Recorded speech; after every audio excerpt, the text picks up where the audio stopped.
The ocean seemed to be devoid of life this day, even the creatures of the waters looking to hide away from the elegant ships that sped through. Ships that seemed almost too fragile to support those that rowed them. Elven vessels that were flanked by swift feather rocks, and a creature that seemed to cause the very air around it to boil and shimmer. A phoenix.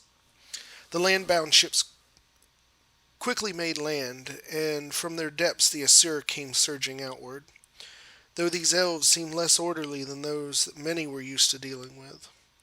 In truth, these high elves had removed themselves from the pride of their forefathers. Instead, they had chosen the way of sellswords, forsaking anything but gold. The Asur hierarchy would have seen this as a treachery and a dishonor, if any of them still existed. With the sinking of the mother island, the elves were homeless, and any that wished to exist without having to live with their enemies found the mercenary way of life. And to find kin, most had turned to the burning Thorn company, an alliance of former high elven soldiers who sought to avoid a life under the yoke of the other elven races. It was this company that had just landed on the shores of the border countries, hungrily looking for employment.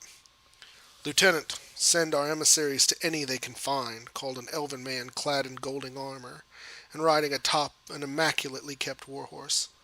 "Aye, Captain," the other responded, quickly running off to complete his orders. The pair had known ages of war, but had seemingly slipped the happenings of recent year by sheer luck. The elf clad in gold was the former prince-turned-mercenary captain, Thal Victus. As Thal sat and observed the setting of the camp, another rode up next to him.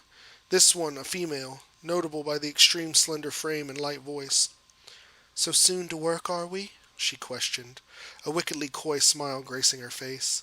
The captain looked to her, an almost annoyed look on his. "We wish to live, so we must, Alora." With a deep sigh in unison, the pair moved through the camp. Many of the elves had already set their tents and were preparing to leave for the evening hunt, save one group of heavily armored knights, dragon princes. They had managed to abandon their arrogance for petty gambles, which at times even managed to bring a quick laugh to the captain. But even such levity never remained for long with Thal Victus.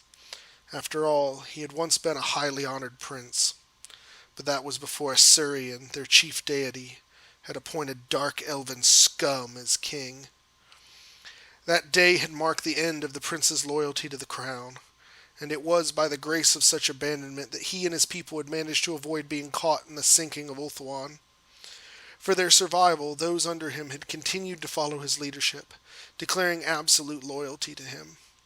And it was now that the captain was seeking a new home for his people, by any means necessary.